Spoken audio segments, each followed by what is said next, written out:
Ce journal vous est offert par le FPI, Fonds des promotions de l'industrie, votre partenaire privilégié pour la réussite de vos projets.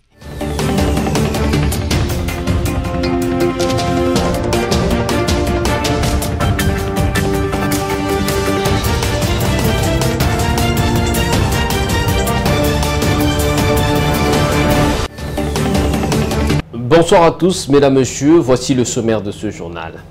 La synergie des femmes de la société civile s'est rendue auprès du député national Délice Sanga pour discuter avec ce dernier autour de la réforme de la loi électorale. La problématique de l'insécurité à l'est du pays, c'était un des points abordés lors de la conférence de presse des Lessidés, parti cher à Martin Fayulu Madidi.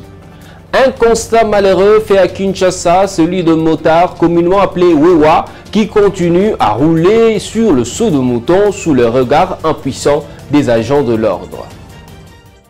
Encore une fois de plus, bienvenue à tous. La date du 17 mai dédiée en RDC aux militaires ne pouvait pas passer sous silence pour le président de la République, commandant suprême des forces armées de la police nationale congolaise. C'est ainsi qu'il s'est rendu au rond-point Forescom le 17 mai dernier pour rendre hommage aux militaires, tant ceux qui sont morts et ceux qui sont vivants.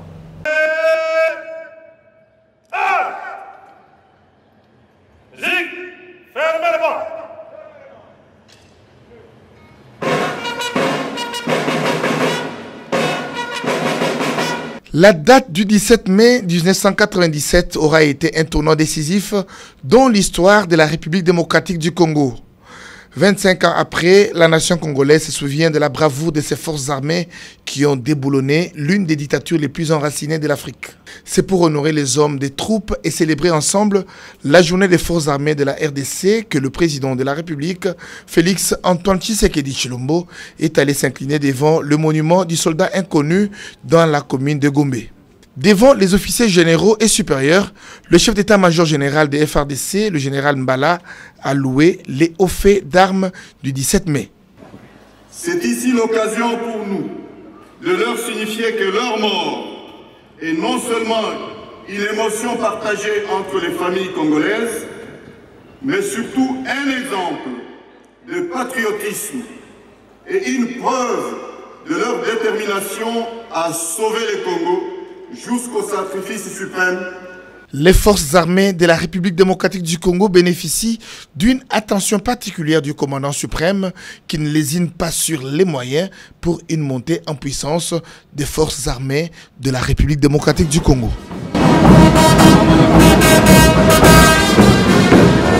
Tramway, téléphérique, métro aérien, transports fluviaux, voici ce qu'envisage le gouvernement Samalou Kondé dans le lot des projets innovants afin de stopper les embouteillages à Kinshasa. Ce point a figuré à l'ordre du jour du 53e Conseil de ministres. Suivez. Les embouteillages dans la ville-province de Kinshasa continuent à demeurer un véritable cauchemar pour les Kinois. Quel que soit le chemin qu'un conducteur de véhicule ou de moto emprunte, il lui est difficile d'y échapper. C'est ainsi qu'afin de contrer ce mal, l'une des solutions qui avait été apportée en premier lieu a été la construction des sauts de moutons à travers différents coins de la capitale. Toutefois, force est de constater que bien que ces ouvrages sont rendus opérationnels, le mal de l'omniprésence des bouchons persiste. C'est pourquoi l'examen des mesures a été présenté comme piste de solution par les ministres sectoriels, en l'occurrence par celui du ministère des Transports, Voies de communication et désenclavement d'une part, et par celui de l'Intérieur et Sécurité d'autre part au cours du dernier Conseil des ministres du gouvernement présidé par le chef de l'État.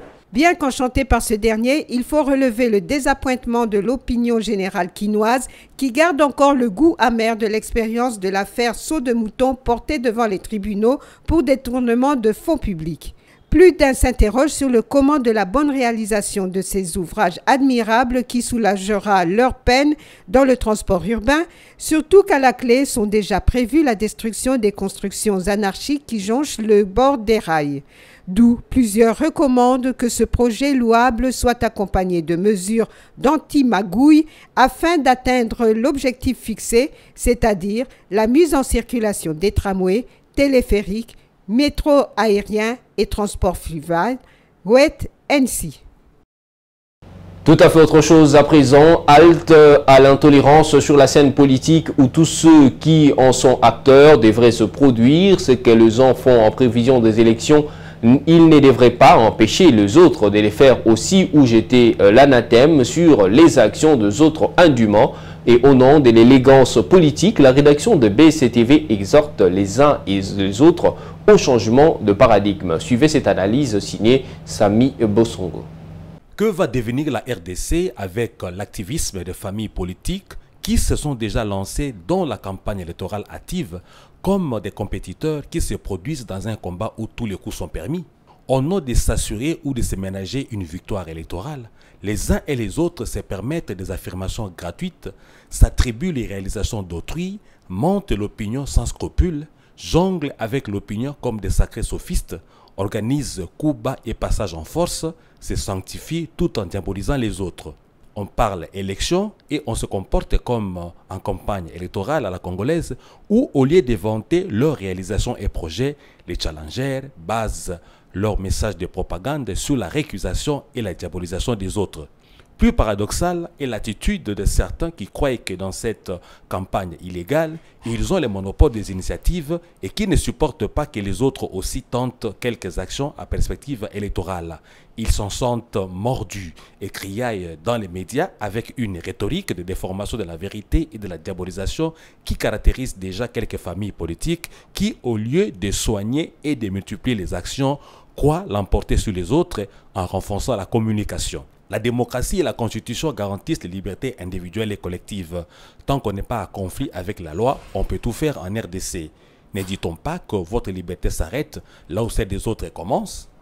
Vous l'avez suivi au sommaire, la synergie de femmes de la société civile se rendue auprès du député national Délice Sanga, président du parti politique Envol, pour échanger autour de la réforme de la loi électorale. Il était question pour cette délégation conduite par Rose Mouchanga d'avoir l'information sur l'évolution de cette loi. Délice Sanga, député national, a salué la démarche de ces femmes qui voulaient avoir des informations claires concernant le seuil qui, selon elle, devrait être supprimé de cette proposition. Parlons toujours des femmes. Cette fois-ci, les organisations féminines de la société civile ont manifesté à travers un sit-in devant le Palais du Peuple pour plaider en faveur de la femme et que la loi électorale puisse intégrer l'aspect genre en vue d'avoir une cote élevée pour la représentativité de la femme. Elles ont affiché complète les femmes des différentes organisations féminines pour répondre à l'appel lancé par les dynamiques de femmes candidates pour manifester et faire signer une pétition qui vise à garantir la présence des femmes sur les listes des candidats pour les élections qui se pointent pour 2023. Pour la présidente des DINAFEC, Karine Kankou, ces sit-in visent la réforme de la loi électorale ainsi l'application de l'article 14 de la Constitution. La mise en application de l'article 14 dans la réforme de la loi électorale.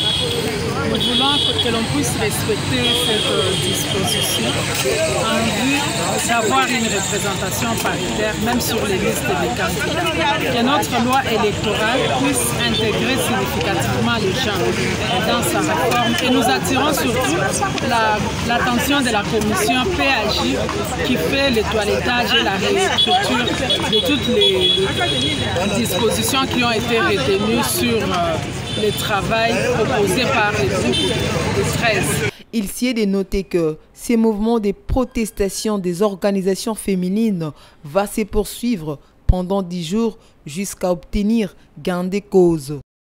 Et puis, la problématique de l'insécurité à l'est du pays, c'est le sujet qui a figuré à l'ordre du jour de la conférence de presse tenue mardi 17 mai au siège de l'ECID dans la commune de Kassavubu avec le secrétaire exécutif provincial de l'ECID d'Ouvira au sud Kivu et une victime venue de Beni. C'était en présence de Martin Fayoulou Madidi. Ce reportage est de Sarah Guéré avec Générose Essai. Les trois conférenciers ont chacun retracé la situation de l'action négative des différents groupes armés, principalement ceux qui, selon eux, seraient dirigés par les forces étrangères venues de pays limitrophes de la RDC, D'après ces derniers, ces forces destructives commettent des exactions abominables sur la population locale. Quant à l'honorable Jean-Baptiste Kassekwa, celui-ci dénonce cet état de choses qui serait soutenu par les Congolais, dont ceux qui appartiennent aux forces armées. Pour sa part, Martin Fayulu indique que la Constitution autorise au peuple congolais à se défendre contre les forces négatives. La voie qui est inscrite dans notre Constitution. Et nous suivons la Constitution et nous gagnerons, nous prendrons le pouvoir par les élections, combattons jusqu'à ce que nous remportons cette victoire. Nossuir Chabani, l'une des victimes des atrocités de ces forces négatives, a relevé que Beni, Kassindi ainsi que Minembwe sont les axes où ces forces négatives agissent plus. Une révélation partagée par les autres intervenants. L'un de mon frère, qui était chauffeur sur l'axe routier Beni-Kassindi, s'est fait brûler dans son véhicule marque Actros. Mourir, oui, mais les circonstances. Évoluons dans ce journal. Adolphe Muzito, leader du parti politique Nouvel Élan, s'est désengagé de la structure dite Bloc patriotique, composée des forces politiques et sociales de l'opposition, entre autres Lamouka, FCC, CalCC et autres. C'est un tremblement de terre sur la planète politique congolaise, un vrai signe de défiance envers Martin Fayulu. Le parti Nouvel Élan d'Adolphe Muzito quitte officiellement le Bloc patriotique, une structure mise en place par Martin Fayulu pour contrecarrer toute le manœuvre que le pouvoir en place entreprend contre la souveraineté du peuple congolais. Le Nouvel Élan voit d'un mauvais œil la présence du pro-Kabila au sein du Bloc patriotique. Le bureau politique du Nouvel Élan motive cette décision en dénonçant le fait que, selon lui, les blocs patriotiques regroupent à son sein des auteurs du hold-up électoral de 2018. Rappelons que depuis un temps, sur les informations qui ont fait état d'un rapprochement entre Nouvel Élan et Union Sacrée de Tshisekedi, Adolphe Muzito sort de son silence à travers Albert Mukulu-Bundu, porte-parole de son parti. Candidat déclaré à la présidentielle de 2023, Adolphe Muzito demande avoir nourri les ambitions d'adhérer à l'Union Sacrée de Tshisekedi. Cet ancien Premier ministre sous Kabila affirme qu'il reste dans l'Amouka. Une journée d'échange entre agents et cadres du Fonds de promotion de l'industrie FPI a eu lieu à Kinshasa. Objectif, poser les bases pour améliorer le travail à l'interne. Un autre temps fort était la dotation des maisons aux agents et cadres à Kinshasa comme à Lubumbashi. Images et commentaires. La délégation syndicale du Fonds de promotion de l'industrie FPI n'a pas voulu laisser finir le mois de mai dédié aux travailleurs, sans pour autant réunir l'employeur et la masse laborieuse pour une journée d'échange. Cet événement interne a permis aux salariés de se rassembler, de renforcer les liens d'appartenance et la cohésion d'équipe, et à l'entreprise d'améliorer sa communication interne ainsi que sa marque d'employeur. S'inscrivant dans le paradigme de gestion édicté par le directeur général intérimaire Jean-Claude Kalinga, à savoir accélérer la cadence, cette journée d'échange a aussi été une occasion pour la délégation syndicale de communiquer sur une victoire collective, celle de l'octroi des parcelles aux agents et cadres dans la concession FPI ex-Manoa dans la commune de Lansele à Kinshasa et celle de ex-Jesse House à Lubumbashi dans le Haut-Katanga. Thierry Tomboué, le président de la délégation syndicale, parle d'un long processus qui paraissait comme une utopie, mais qui se réalise aujourd'hui. Camarades délégués syndicaux, distingués invités en vos titres et qualités respectifs, c'est un honneur et surtout un immense plaisir de nous adresser à vous en cette journée des remises symboliques des titres et des propriétés des cadres et agents du FPI. Ces jours marquent l'aboutissement d'un long processus pour lequel nous avons tous, la main dans la main, payé les prix forts dans la durée. C'est ici l'occasion pour nous de remercier les directions générales précédentes, ainsi que l'actuelle notamment, qui a concrétisé ces rêves de tous. Nous adressons également nos remerciements à l'ancienne équipe de la délégation syndicale. Monsieur le directeur général, dans ce monde où tout passe, souvent seul, les souvenirs de nos acquis nous rappellent nos efforts. Ainsi, par cette concrétisation, vous avez fourni à tous les personnels un souvenir doré qui résistera au temps et ne s'effacera pas. C'est pourquoi nous vous exhortons de ne pas vous arrêter à mi-chemin, c'est-à-dire à la remise des titres, des propriétés, mais aussi de penser à viabiliser les sites. Mesdames et messieurs, cadres et agents du FPI, recevez également nos félicitations pour avoir démontré que le fruit de la patience est doux. Travaillons davantage à la performance de notre institution et nous récolterons encore plus. Chers camarades délégués syndicaux, ce jour c'est un appel à plus de détermination au combat pour protéger les droits des cadres et agents, mais aussi pour les amener à veiller à la survie du FPI, notre patrimoine commun. Trouvez donc ici toute notre gratitude. Puis arriva le moment M, celui de la remise symbolique de quelques titres fonciers à un échantillon d'agents par le directeur général intérimaire Jean-Claude Kalinga. Madame Saya Soumani.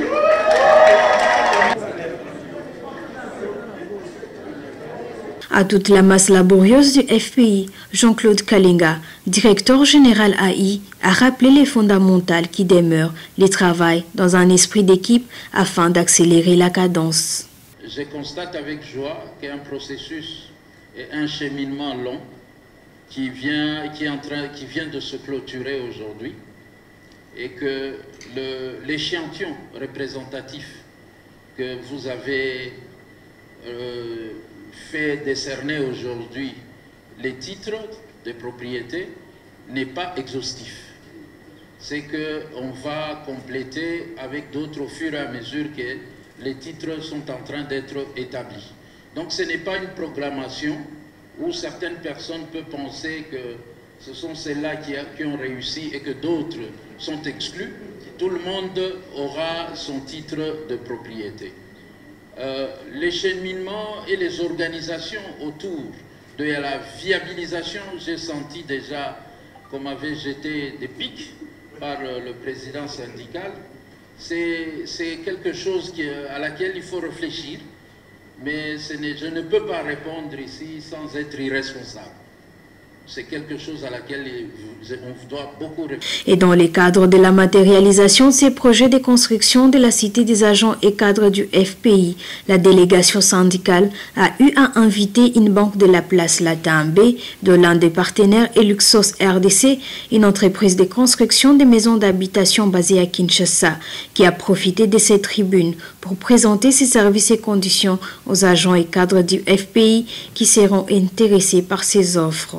Il y a aussi eu la présence des assureurs dont Africio et Activa RDC qui ont aussi eu à exposer sur leurs offres d'assurance. Au FPI, on dit célébrer les réussites offre de nombreux avantages à l'entreprise et à ses acteurs puisqu'il permet de booster la motivation de chacun, développer l'engagement des collaborateurs et l'estime de soi, créer une dynamique positive, favoriser la cohésion d'équipe, accroître la productivité et bien d'autres aspects liés à la gestion des ressources humaines. La cérémonie s'est clôturée autour d'un repas. Dans le reste de l'actualité, l'Association congolaise pour la promotion culturelle et artistique ACPCA en sigle que dirige Raymond Ayali Ramazani Bin Maïti, originaire de la province du Maniema, a reçu ce mercredi dans ses installations le vice-président de la communauté Guénia en ce jour à Kinshasa, une visite plus que symbolique pour cette structure. Regardez.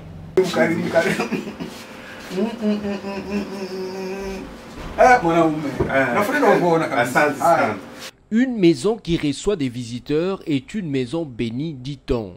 C'est dans cette optique que l'Association congolaise pour la promotion culturelle et artistique ACPCA en sigle a reçu ce mercredi 18 mai 2022 dans ses installations de la commune de la Gombe à Kinshasa la visite du vice-président de la communauté Guénia du Maniema, Mugeni Amadi. C'est d'abord un accueil chaleureux et fraternel qui lui a été réservé au bureau du directeur général de cette structure, Raymond Ayali Ramazani Bin Maïti, digne fils de la communauté Guénia. Guénia du Maniema. S'en est suivi la visite des différents bureaux de la CPCA où agents et cadres étaient contents de voir le vice-président de la communauté d'origine de leur directeur général. Autre temps fort de cette visite était l'échange entre Mugeni Amadi, vice-président de la Kogenia, et quelques agents et cadres de la CPCA originaires de cette partie du pays qui se veut être le premier coin du pays qui a reçu les Blancs et les Arabes. Dans son mot, le directeur général de la CPCA a remercié le président de leur communauté, mais aussi invité ses frères et sœurs à plus d'amour et de travail pour le développement de leur milieu. Notre autorité morale, Maître Soudi Alimasi Kimbuti, il est trop jeune comme tous. Ce n'est pas facile de mettre ensemble. C'est ce qu'il y a notre oncle Ibrahim Baba Imani le dit toujours. Asangisi, Bangando, Bangubu, na babami wata nyonso, ya wagenya nyonso. Banda Tubila, Timambakisi. Ce n'est pas facile. Personne qui est venu ici, par fétiche, par quoi, Au sera que miracle. Nous devons respecter. Mokonabiso, Mukubwa ni nani, Mudogo ni nani.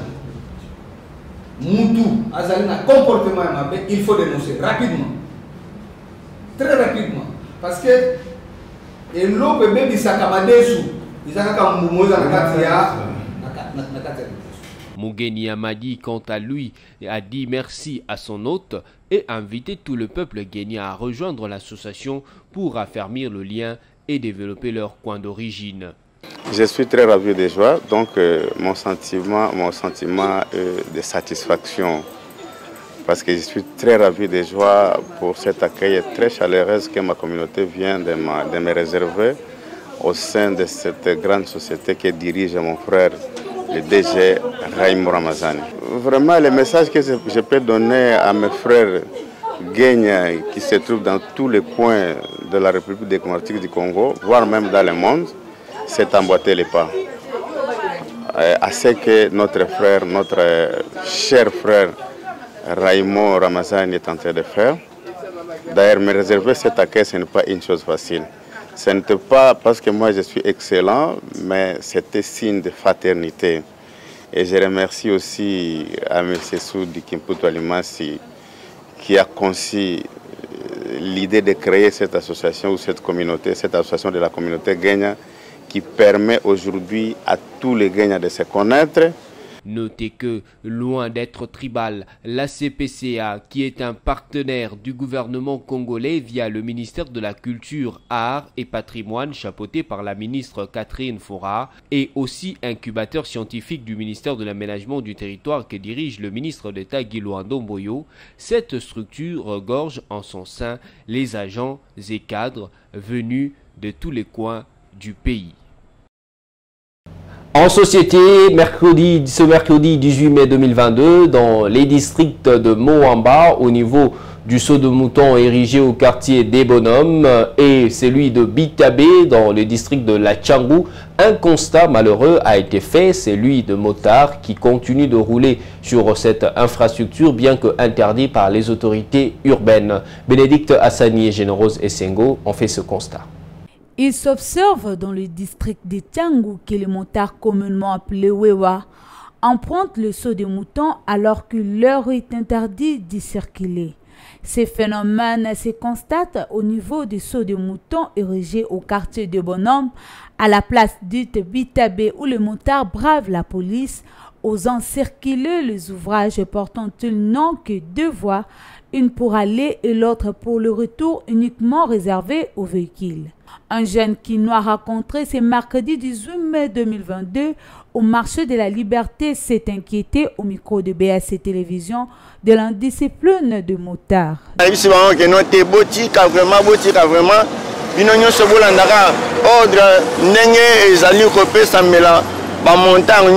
vrai chauffeur, il faut attendre la peine encore de la route. So pesa meli bongo sali la bon so pesa melite tika pour risquer vie na yo vie ezala moko ezala mi balete ezala pena brouillonté Yawana toye bisabango que noté batika vraiment botika so des montants botika. Un autre constat malheureux dans ce journal est celui de bouteilles plastiques qui remplissent les rivières de la ville et empêchent ainsi la circulation de l'eau et provoquent des inondations. La rivière Tchanga, dans la commune de Massina, souffre aussi de ce problème. Encore une fois de plus, Bénédicte Hassani et Générose Essengo. Les canalisations des eaux dans la ville de Kinshasa sont envahies par les bouteilles plastiques. Cette situation s'observe sur la rivière de Tchanga, au niveau de la place dite Pascal, où la rivière est remplie d'un grand nombre de ces bouteilles qui couvrent la surface de l'eau et qui entraînent en cas de pluie la sortie de l'eau du lieu de la rivière. Les habitants de ce coin de la capitale, excédés par cette situation, ont formulé leur mécontentement aux autorités de la ville au micro de BAC Télévision. Kini mbope tongo ezalaka na limete ou bien te fo ezalaka partout. Awa atine to boto Congo onyo seza Congo mais kini mbope to koma mona ka ekomaka na limete boye to bate soki eza commune onenge président Félix aza mwana limete yango na bazo salaka kini mbope to na limete biso kotoyo Njil Kimbantseke Masina donc itokita Maluku Sele Kini bopete ezalaka te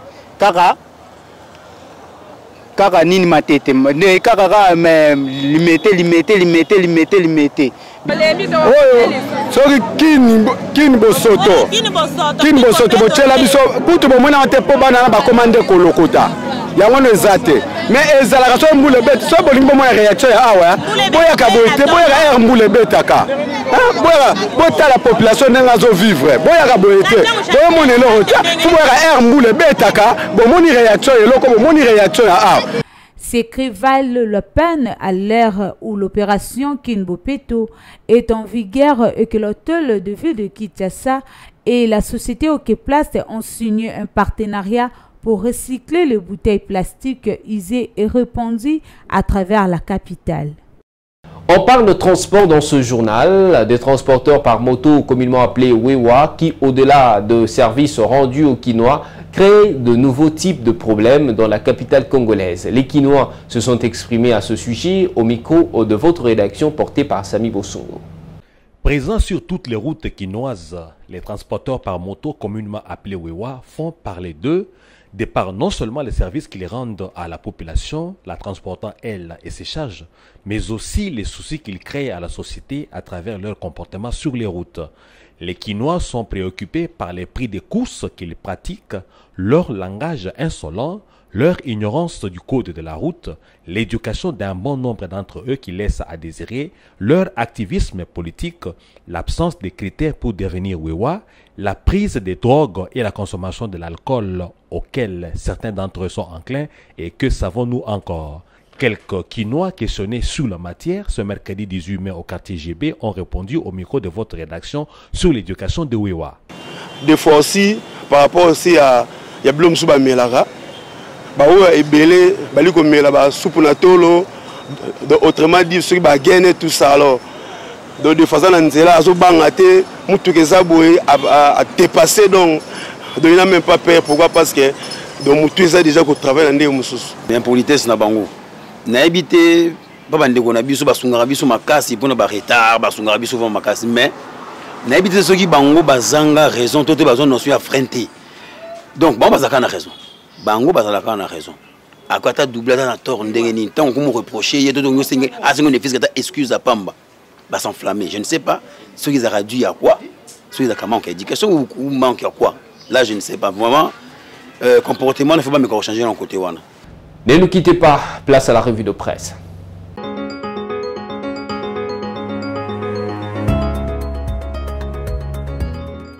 Bonjour.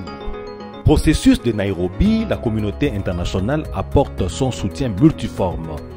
Forum des As.net qui livre l'information écrite à ce sujet. Réunis au quartier général de la MONUSCO lundi 16 mai, les ambassadeurs chefs des missions diplomatiques des pays membres du Conseil de sécurité de l'ONU, ceux des pays ayant statut d'observateurs au processus de Nairobi ainsi que les représentants de l'Union européenne ont été suffisamment éclairés sur l'avancement de ces processus à travers un briefing fait par les mandataires spéciaux du chef de l'État Serge Tibangu et l'ambassadeur du Kenya en RDC. Il s'est agi notamment des diplomates des USA, de la Russie, de la France, de la Chine, de la Grande-Bretagne, du bureau de l'envoyé spécial du secrétaire général de l'ONU, de l'Union européenne, de l'Union africaine, de la CIRGL, de la MONUSCO, de l'Ouganda, du Rwanda, du Burundi, de l'Angola, etc.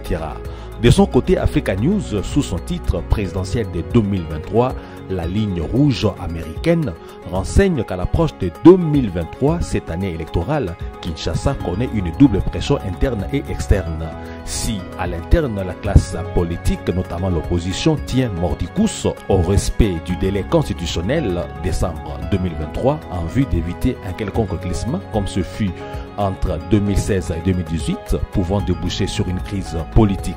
À l'extérieur, et plus spécialement l'Europe et les États-Unis d'Amérique, semblent être favorables à accepter un glissement de l'ordre de 6 à 8 mois.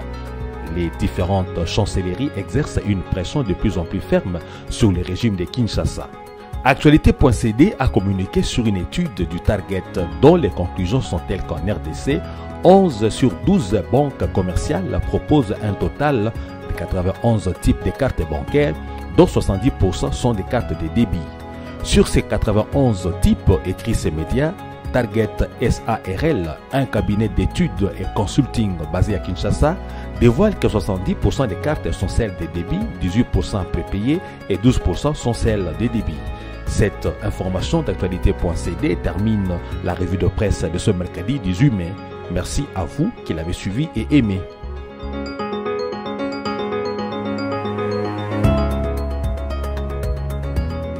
Merci d'avoir suivi cette revue de presse, mais pour ceux qui nous ont pris en cours de diffusion, je vous convie à suivre le rappel des principaux titres de ce journal.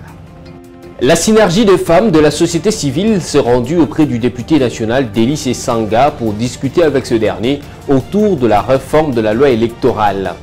La problématique de l'insécurité à l'est du pays, c'était un des points abordés lors de la conférence de presse des Lessidés, parti cher à Martin Fayulu Madidi. Un constat malheureux fait à Kinshasa, celui de motards communément appelé Wewa, qui continue à rouler sur le seau de mouton sous le regard impuissant des agents de l'ordre. Mesdames, Messieurs, c'est par ici que s'achève le journal sur BCTV. Merci de nous avoir choisis pour vous informer. Restez fidèles à nos programmes. On se retrouve la fois prochaine avec le même plaisir.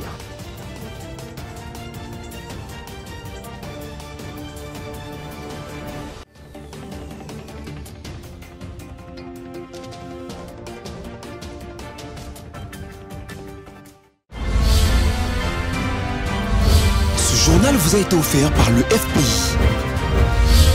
Fonds des promotions de l'industrie. Votre partenaire privilégié pour la réussite de vos projets.